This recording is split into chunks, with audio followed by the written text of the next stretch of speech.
good evening. My name is Michael Barkan. I'm your MC for the evening from NBC Sports Philadelphia, formerly Comcast Sportsnet. And I actually was honored to MC the 25th anniversary gala. And I can tell you, looking out at this audience tonight, that this gathering blows away what we had back in 1962. It was unbelievable. Yes! I would also like to thank the wonderful folks at V. And this is amazing. I have been to many events here, as I'm sure you have, but to see the tables, we have some set up on the sidewalk out on Broad Street. Can you hear me on Broad Street? I think they can hear. Yes, they can. Very, very nice. I'm also a proud board member of the ALS Association of Greater Philadelphia. We also thank Kessler, Topaz, Meltzer, and Check, who wrote the check. Thank you. Kessler, Topaz, Meltzer, and Check, sponsors of our 40th anniversary year. Not just tonight, but the year. And we also thank this evening's thank you very much. And we also thank this evening's presenting sponsor, the Farber Family Foundation. Thank you, Farber Family Foundation.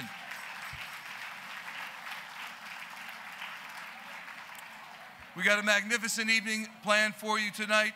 Mitch Albom will be out here to talk about Tuesdays with Maury, to talk about the 5 people you meet in heaven, to talk about ALS.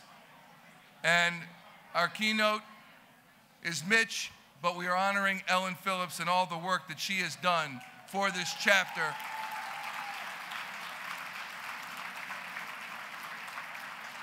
F-O-E, Friends of Ellen, right? Are we all?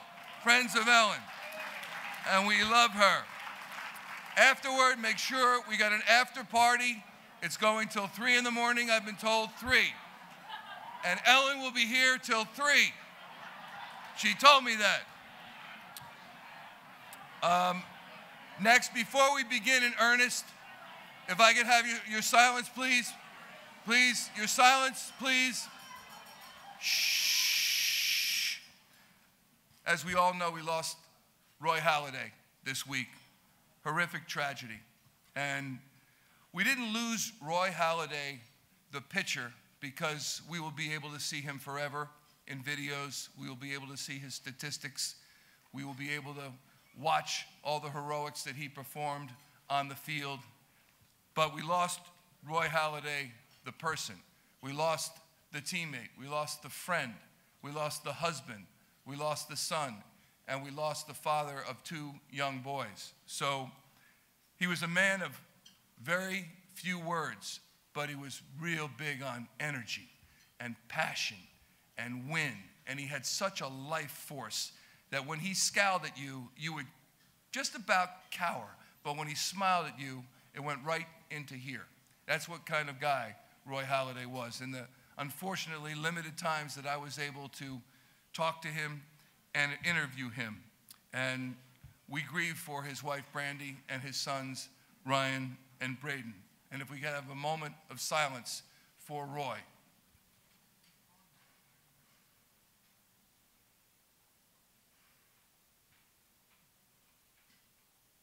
Thank you. Roy was the consummate teammate. And I said this on the night that he passed away, that he would want, we actually had a Sixers game on NBC Sports Philadelphia, and I said to Jimmy Lynam, I said, Roy would say, do the game right now. And Nelson Figueroa, the former Phillies pitcher, I think we have it for you. It shows the kind of team guy Roy handed out these watches after he pitched that perfect game in 2010. Those are Baum and Mercier watches. And the box said, couldn't have done it without you. And 60 or so, according to Nelson Figueroa, who tweeted it out, 60 or so persons, teammates, equipment people in the organization received them. But look at the back. Look what he took the time to do. He had the box score, the line score of the game, perfect game, and then he inscribed each teammate and person's name on the watch. That's the kind of guy Roy Halladay was. He was absolutely amazing.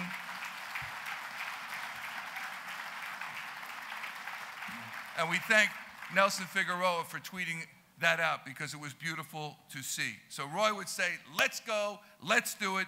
And Roy, we are going to oblige because we begin with the president of Citizens Bank, Dan Fitzpatrick, who is the co-chair of the 40th anniversary gala and a longtime supporter of the ALS Association in the fight against ALS. And I don't know if there is a greater, and I know David and Lynn Montgomery are here, Bill and Nancy Giles, and no disrespect, but I watch Dan Fitzpatrick I see him more than I see anybody else on television, right behind home plate, and it could be April and 40 and windswept and raining, and there he is with the shirt and tie. He doesn't even have a windbreaker on, and he's got his little badge, like we don't know who he is, sitting right there. Dan Fitzpatrick, I mean, he is Phillies fan numero uno to me, and he can prove it by being on TV every night. So welcome Dan Fitzpatrick, everybody.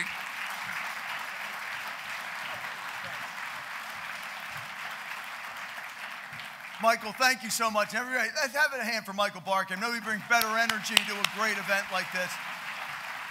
And also, importantly, a really fitting tribute to Roy Halladay. And of course, it's only fitting that we're here in partnership with the Philadelphia Phillies in a community event, and Roy Halladay and his family were a big part of that as part of the Phillies family as well. So most importantly, what I want to say is thank you for coming out. On behalf of David and Lynn Montgomery, Bill and Nancy Giles, the wonderful Phillies family, for Beth and myself and all my colleagues at Citizens Bank, thank you for coming in support of, there can't be a better cause around town.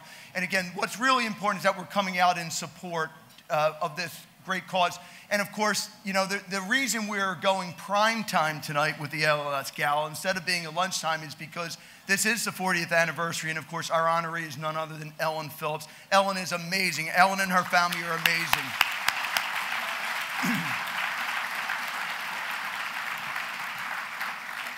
What they do, there's so many great causes. Obviously, this is a challenging disease, and what we want to do is thank everyone at the ALS Association, the Philadelphia chapter, and also the caregivers and those working through their ALS journeys here, as we're all in a fight for the cure. But the bottom line is what this chapter does is, as they work diligently for the cure, what they do in bringing comfort and joy. There's no organization battling a very tough disease like this anywhere around that brings more joy, compassion, and love and sense of community than the ALS community. So, Ellen, thank you for the culture that you bring to this organization.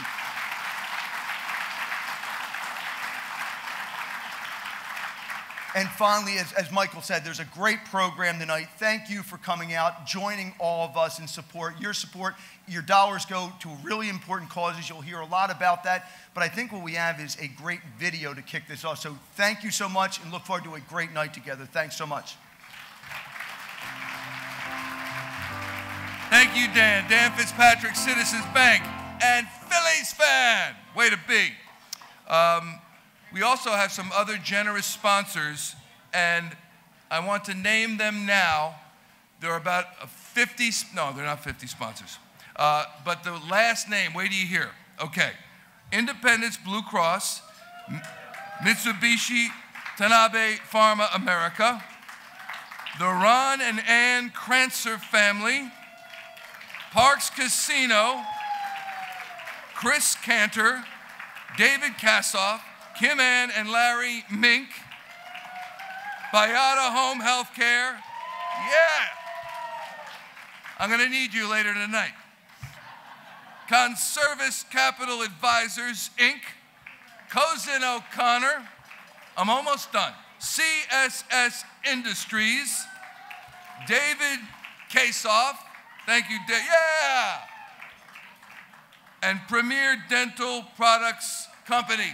Premier Dental. I come from a dental family, so yeah, way to be. That was the last one, but see, I got you to wait all the way for Premier Dental, which is awesome. The ALS Association could not have been able to expand its breadth of programs and services over the last several decades if not for the Phillies, who since 1984 have raised more than, can you take a guess? $17 million raised. by your Philadelphia Phillies for ALS and the fight against ALS. It starts at the top with the Phillies, and they live it every day with us and with our pals. David and Lynn Montgomery, thank you. Bill and Nancy Giles, thank you. Peg and Mickey Morandini. Shonda Schilling is here. I haven't seen Shonda. Good to see you here tonight, Shonda. Greg and Connie Gross. Greg, great, and Connie, great to see you. Virginia Machado and Allison Leiter. Thank you, Phillies. We are blessed to be designated as the Phillies' principal charity.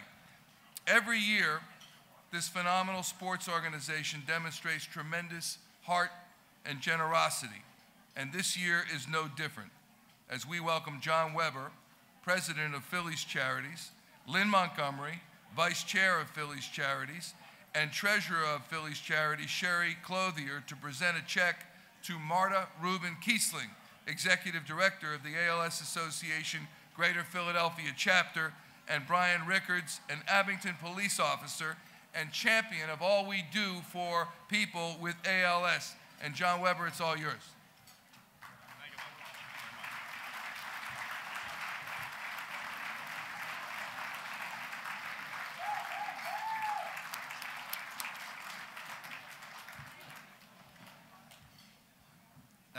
Ellen, on behalf of the entire Phillies organization, congratulations for all your years of service to the association.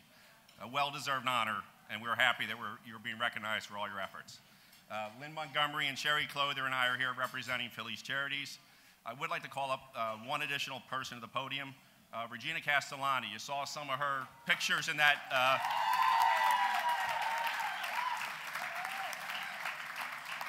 Regina was the one who started and fostered this wonderful 33-year relationship with Ellen and the association. She came all the way in from Arizona to be with us tonight. Is Ellen available anywhere? Is Ellen? Ellen, can you just stop up real quick? Regina just has a little gift for you. And it's really in honor of 1984 when Bill and Nancy started this relationship. So, yeah. Yeah. Thanks for coming up, Amy, as well. Now. So we'd just like to present, Regina would like to present this jersey with number 84 for... Oh, that's so special. Watch the drink there, guys.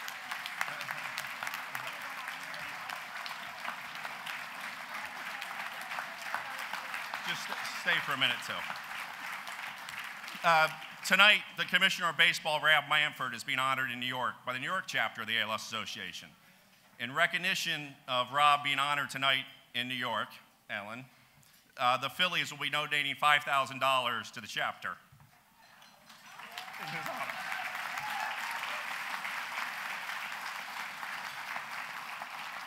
In addition, Aaron Nola, who has participated in the last two festivals, has directed a grant of $3,000 to the chapter that will be coming your way. It's very exciting to the Phillies that the entire baseball community continues to support this fight against ALS. Working for the Phillies, teamwork, and we heard it earlier, is a phrase we utilize rather frequently.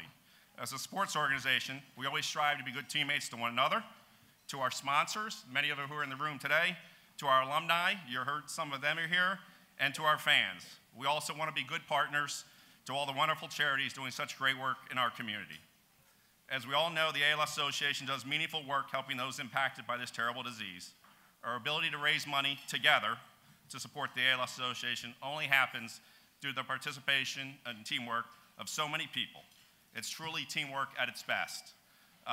25 players, our manager, coaches, trainers, announcers, wives, girlfriends, and sometimes special guests like a Mike Schmidt or a Jim Tomey.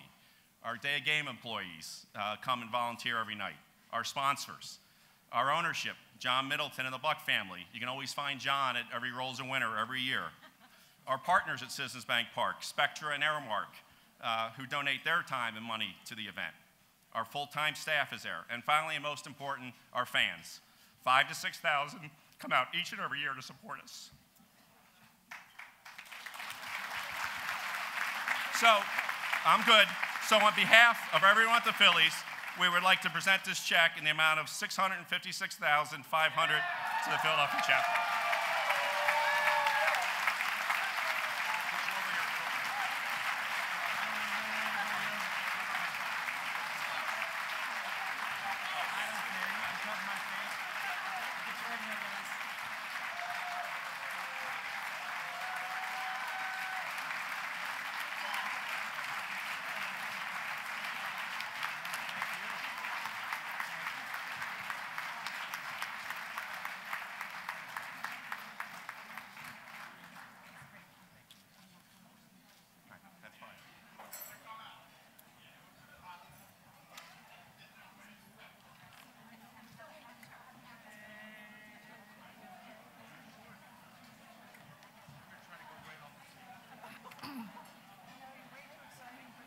Thank you, John, Lynn, Sherry, and Virginia.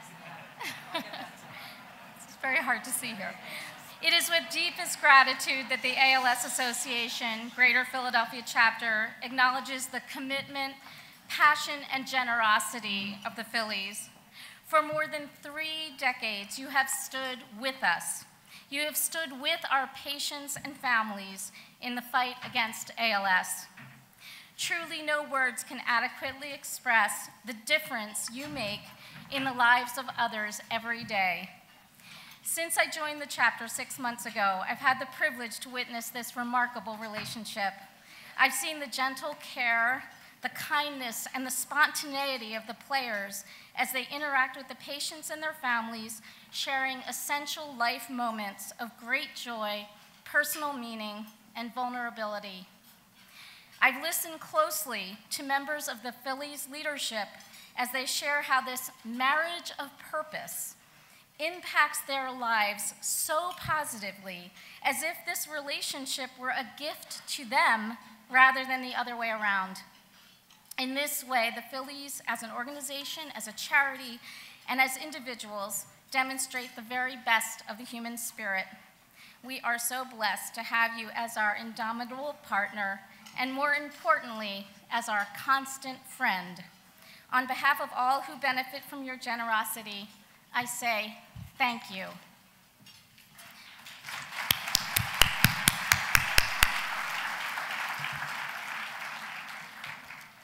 Like the Phillies, so many ALS champions are here with us in this evening, people who give of their time, their emotions, and their resources to ensure that together we can fulfill our mission of quality care, advocacy and awareness, and research. In particular, I'd like to take a moment to recognize Vicki and Jack Farber,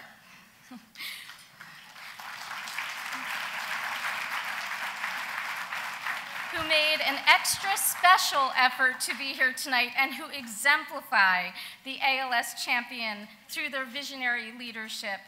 Vicki and Jack Farber and the Farber Family Foundation are bringing promise to people with ALS through the establishment of the Vicki and Jack Farber Institute for Neuroscience and the Jefferson Weinberg ALS Center at the Thomas Jefferson University.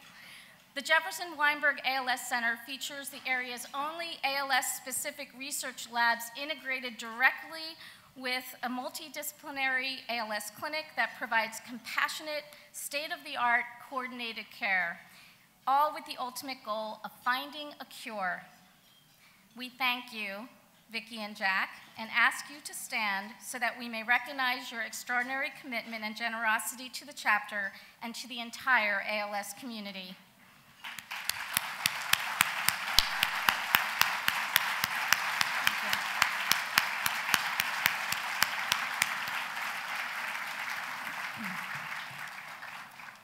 Since our founding 40 years ago, the chapter has made remarkable progress, and I have nothing but optimism as I contemplate our next decade.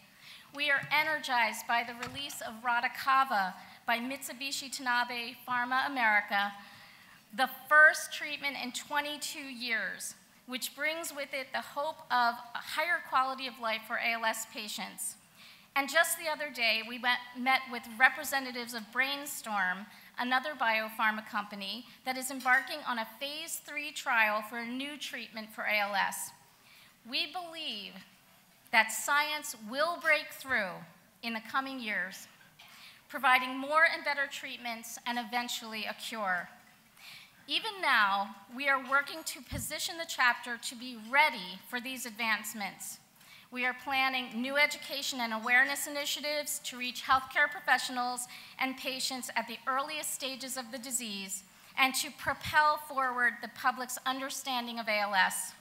We are reimagining our fundraising strategies to reach deeper and more broadly across the chapter, to focus on renewed engagement with donors, corporations, employee workforces, legislators, volunteers, patients and families, and especially with the next generation of leaders. We are taking steps to ensure that we can raise the funds necessary to meet the expected demand for enhanced services for our patients and for greater access to care in even the most remote regions of our chapter.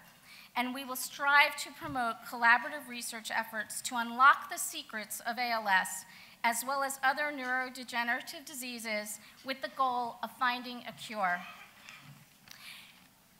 These are ambitious goals, but we are meeting this future with drive and enthusiasm. Together, with your support, we stand ready to harness all of this emerging potential to defeat ALS. And now it is my pleasure to introduce Dr. Lucy Bruin, who serves as the ALS Association's chief scientist. Dr. Bruin leads a global ALS research effort known as TREAT, which stands for Translational Research to Advance Therapies for ALS. TREAT endeavors to move treatment options from bench to bedside. Dr. Bruin continues to successfully promote collaboration between academia, biotechnology, funding agencies, and other non-for-profit ALS organizations and foundations focusing on neurodegenerative disease in order to garner increased dollars for research and fuel more discoveries in the field of ALS. Please join me in welcoming Dr. Lucy Bruin.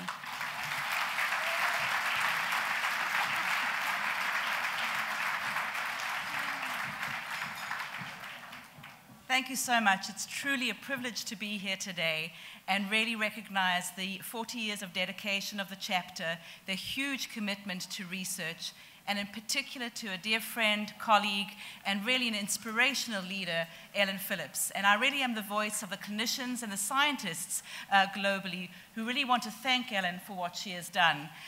She has truly inspired young investigators to get into the field. Erica Holzbauer brings the message that through her and her insight and vision, she was able to find a new gene. Pierre here in the audience is so excited to have really come to a point now where we have integrated clinical research and patient care. So it really is an exciting time. And it's very hard in 5 minutes to do this. So what I want to impress on you is that really it's a long time ago that Charcot, a Frenchman, described ALS. And there were many, many gaps in time when we knew very little. In fact, I looked in 1977 and no more than maybe 60 publications, not really understanding the disease, but describing where we would find populations. There are publications in Japan, in Italy, in the US, and the UK. In 1984, when Ellen joined the board, I actually looked for one publication that was quite meaningful. It was the first description of the disease in terms of the pathology and neurofilaments, which became later a very important part of what we do now. But there have been many, many milestones, and the message that I leave with you tonight with a few slides moving forward is that the activity globally in the field is astounding. We now have more than, in 1 year, 17,000 publications specifically in the field. And we really have such energy and enthusiasm with, as mentioned, the 3 trials. There's one, the riluzole, Radicava, and not to forget Nudexta, improving speech and swallowing potentially, and certainly affecting emotionality, because living with the disease in the best way that we can is also a key feature of how we can make progress. I think 2 landmark discoveries really were the discovery of the SOD1 gene, and then later in 2011, the C9 mutation. So this is in 1984. I tried to find something at the time when really this was meaningful to Ellen and when she joined the board. And we did find out descriptions of how the motor neurons, the key cells that die, were very important. We now know it's much more complex. It's the network of all the cells that come together. But it truly was in 1993 a task of many, many clinicians and geneticists to find the first gene for ALS that changed the landscape. And I think we then were able to think about building systems, model systems that we can start to tease out what is going on in the disease, from very simple systems like worms and flies. We even have a spontaneous mutation in a dog, not one we engineer, but what carries the mutation that is really helping us drive therapies to the disease. But ultimately, we need to understand the disease through the people living with the disease. An incredible achievement in the field of neurology was a discovery that antisense, a complicated technology, really funded through the association and driven by leaders in the field, and I highlight Tim Miller. I know the Cantor family were very generous in supporting his work in helping now the clinical trial going on for SOD1. But just last year, the first treatment was approved for a neurological disorder that is most common in children with a motor neuron disorder, SMA. And it was a remarkable effect that really is a testament to ALS commitment, research, and funding. And we now know that with a gene therapy, that's the schematic on the right there, that similar achievements can be made. And we are very hopeful that with this technology and the discovery of a very important gene affecting 1 in 10 people living with the disease, we hope that this will be in trial next year. 7 to 8 years to develop from a discovery a drug is really unfounded in the field of drug development. And it's a testament, too, to the many, many companies that are now involved in the field. Biogen, a leader in this, but Mitsubishi Tanabe, their commitment to bringing edaravone forward, and many, many other companies, a growing list of people in the field. Another landmark discovery, and in fact received the Nobel laureate, was the ability to take skin cells from people living with the disease and make models that mimic what is going on in every person that carries a disease mutation, or for which we don't even know the mutations. And in fact, it was ALS that developed the first RPS model system in a dish. Not any other disease, but this disease. So it's a testament to the creativity, the rigor, and the funding that goes towards ALS research. In fact, we now talk about a brain on a dish where we can bring all the different cells that are involved in the disease in a much more three-dimensional model. We can then put them on a tiny little chip to do all the interesting drug discovery, and this is actually Emulate, a company that won the technology award 2 years ago in having developed such a fine technology. And really, what I wanted to emphasize as well is that every journey for a person living with a disease is a different journey. And this is captured here when we measure in clinical trials the different outcomes for a person. How we can, through that complexity, identify drugs that are working is a real challenge for us. But I think as a community, we are getting closer. And I believe the future of ALS is going to be driving precision medicine, understanding that we're not all the same and that people with the disease are not going to respond the same. And if we can understand those clues through huge data initiatives, Answer ALS, Project Mine, and through your continued support, both of those families living with the disease, their loved ones, it's really you who drive the research because the answers come from understanding your biology and your genetics. But most importantly, Ellen, I just wanted to thank you so much from the community for everything you've done to really build a community. It takes so many to make it work. And those of you here in the room tonight are a testament to that. Thank you for the privilege to have the few words to talk about it. Thank you, Ellen, for your vision. And thank you, everyone, for what you do.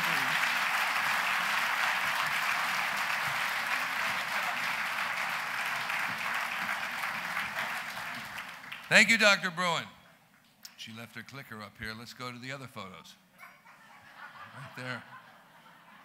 That's two. Let's not go. Okay. We'll just save that right here, though. Thank you, Doc. As we move on with the program, silent auction is still open. I've been told to remind you that you can access the silent auction at the website alsphiladelphia.org/gala. /Gala closes at 8:10. So unbelievably wonderful auction items. Also, Veterans Day just 2 days away, and your donation this evening would be a great way to honor our veterans. Veterans are twice as likely to develop ALS than those who do not serve. And now it's time for our Flame of Hope honorees. And tonight we're recognizing some of the many extraordinary ways people strive to improve quality of life for people with ALS. And these efforts are recognized through several, thank you for the clink. Shh, I hate, it's just so bad, but it works. These efforts are recognized through several Flame of Hope categories. And we begin with the Arthur and Lee R. Powell Care Services Flame of Hope. And we introducing the honoree in this category are Arthur and Lee Powell's children, Carol Heller and Nancy Powell.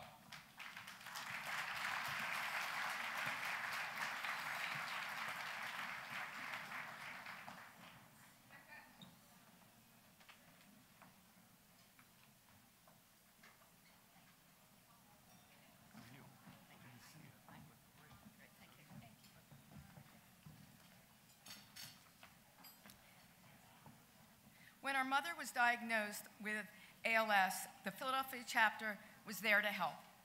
We forged a relationship with Ellen Phillips, who guided us every step of the way to use the chapter's patient services. My parents wanted anyone who needed these services to have them available to them. They would be honored to know that this award has been established in their name.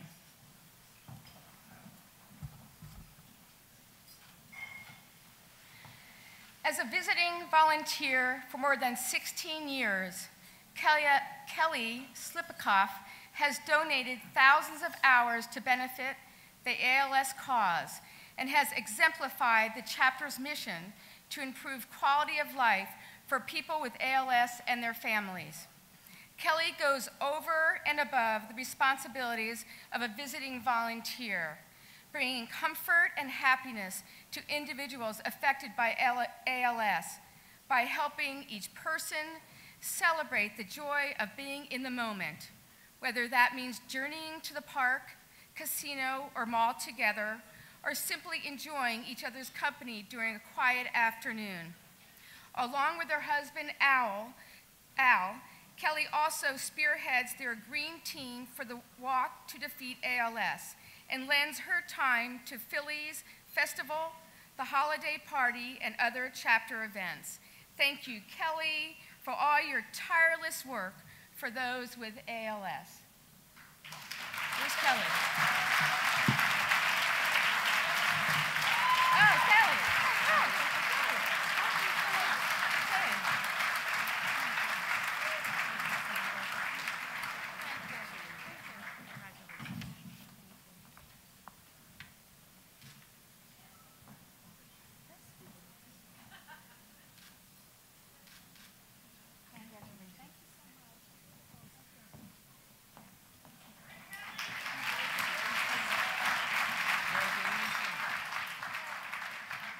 Congratulations, Kelly. But Kelly's greatest award is that she gets to live with Al every day. Wait, maybe that's not an award. Hang on, let me consider that. Al? Okay. Now we ask Pennsylvania State Representative and Majority Whip Brian Cutler to recognize the honorees for the Flame of Hope for advocacy and awareness. And Brian understands ALS, unfortunately, all too well. He has lost not just one, but both of his parents to the disease. And his experience as a family caregiver has made him a strong ally in Harrisburg as he listens to the stories of ALS families.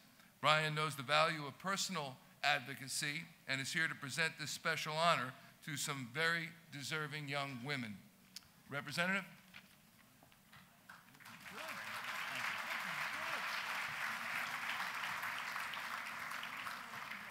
Good evening. Thank you for the opportunity to present this award to Sophia and Emma. I will share briefly their story. They were only 9 and 6 years old, respectively, when their father, Tom, was diagnosed with ALS in 2012. Despite their young age, they demonstrated incredible passion, strength, and leadership. Their maturity and eloquence led them to become avid spokespersons on behalf of patients with ALS. And since 2013, they visited the nation's capital every year to meet with key policymakers. They visited Washington, D.C. every year for the Advocacy Day and taken part in events such as the Ride to Defeat ALS. After their father passed away in 2014, they immediately continued their advocacy for ALS research and care, both in our nation's capital and back home for them in New Jersey. Emma and Sophia have shared their story on Fox 29 News and in their local newspaper in the hopes of educating the world about the need to support the ALS Association and their mission. I'll certainly say this, I think with the support of all the folks like you in the room and the leadership that we've seen from Ellen and the folks at the association, as well as the advocacy of these two fine young ladies, I'm very confident that one day we will be able to defeat ALS.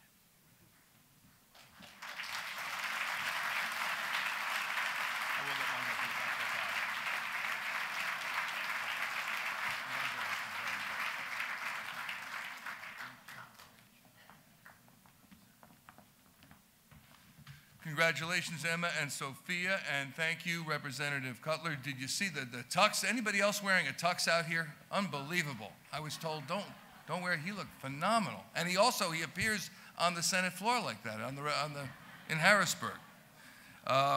As we continue here to introduce our honoree for the Flame of Hope for Research and Innovation is a longtime friend of the chapter, Alexander Mackler.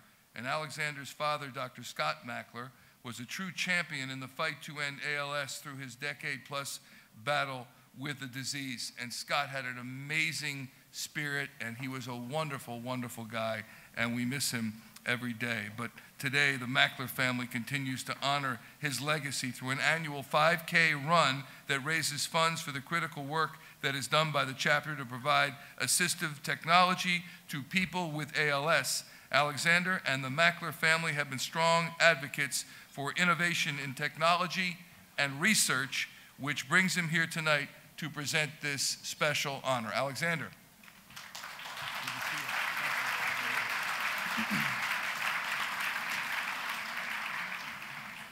Before presenting this award, I'd like to say a quick word about Ellen, because I know how much she's enjoying all this attention tonight, right? As Michael said, our father was diagnosed almost 20 years ago. My brother and I were 13 and 15, and we were struggling, like most others do at that time. And everyone in this room, family, friends, aides like Adam Zerwinski, who's here, who's one of my dad's favorites, the Phillies family, Mr. and Mrs. Giles, Mr. and Mrs. Montgomery, the Schillings, everyone. But mostly you, Ellen. You extended your hand to us, to a couple of lost high schoolers, when we really needed it. So thank you.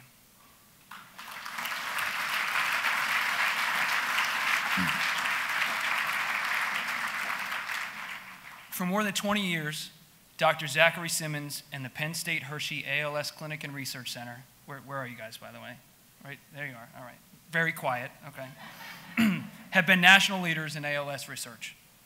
Dr. Simmons and his team explore promising frontiers such as telemedicine and my father's favorite technology, brain-computer interface, and delve into how new treatments and mindfulness can improve quality of life for people with ALS. Since establishing the ALS Clinic in 1996 with Susan Walsh of the ALS Association of Greater Philadelphia, Dr. Simmons has forged tirelessly ahead with new technologies and studies and patient-centered clinical care in order to further the ALS Association mission. So it is my great honor and privilege to present Zach Simmons with this Flame of Hope Award.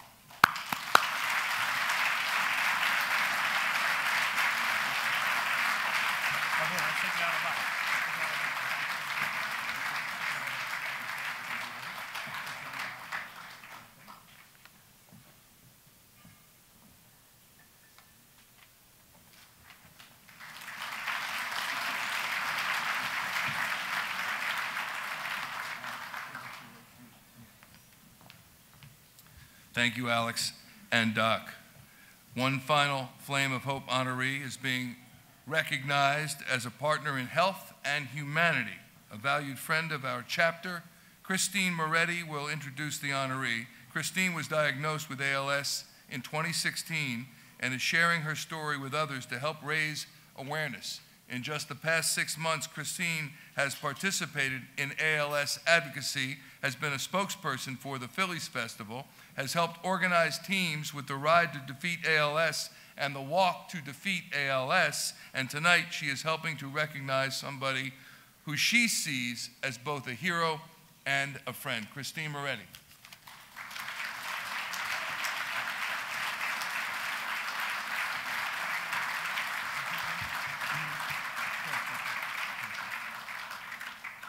Thank you. I will never forget the first time I met Dr. Rakocevic. It was a detailed 2-hour appointment that concluded with Dr. Rakocevic suspecting I had a motor neuron disease, a diagnosis that was soon confirmed by an EMG. Dr. Rakocevic delivered that diagnosis compassionately, leaving no question unanswered. He has a way of making you feel that you are the most important person at that moment, even when you're hearing some of the worst news of your life. Dr. Rakocevic is truly a special, one-of-a-kind doctor and an extraordinary human being. He focuses on patient-centered care so that all of his ALS patients understand the disease and the services available to them. Dr. Rakocevic continues to foster vital communication and connection between families, caregivers, healthcare professionals, and researchers, and has demonstrated the encouraging possibilities that exist when these parties join together to fight ALS. His team remains dedicated to improving the lives of those living with ALS, developing new clinical models, and giving hope to every family who comes through the clinic door. I don't know where I would be without Dr. Rakocevic, Jefferson, and the ALS Association. It is an honor and a privilege to recognize Dr. Rakocevic this evening.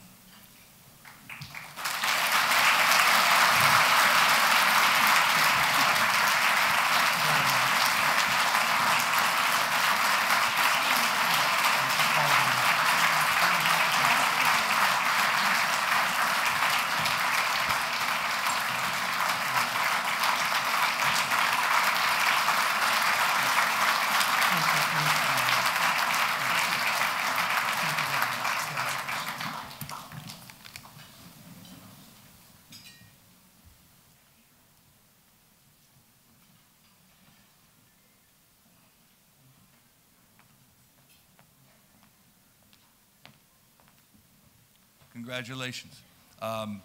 Okay, so a couple of things. One, we're going to eat, and then they're serving, at least I'm not going to eat, but you're going to eat, which is fantastic. They're going to begin serving, I think there's salads out there already. Everything was fantastic. I picked, at Farber over there, I picked on a couple of salads. No big deal, I'm good, everything's fine. But when we come back, I will introduce Mitch Albom. But as they're bringing your dinners, just a quick word on how I came to know Ellen, and I came to know Ellen from being at then Comcast Sportsnet Philadelphia, now NBC Sports Philadelphia, and I was covering the Phillies, and I was covering Curt Schilling, and they had the Phillies Festival, and Curt and Shonda Schilling, you know what I'm saying? So Shonda came on the program that I hosted and brought Ellen with her, and that was right there. Started a lifelong friendship. As many of you know, that's what happens with Ellen Phillips. You meet her 1 second and you're friends for life, and that was the deal. And I became involved with the chapter, proudly, yeah.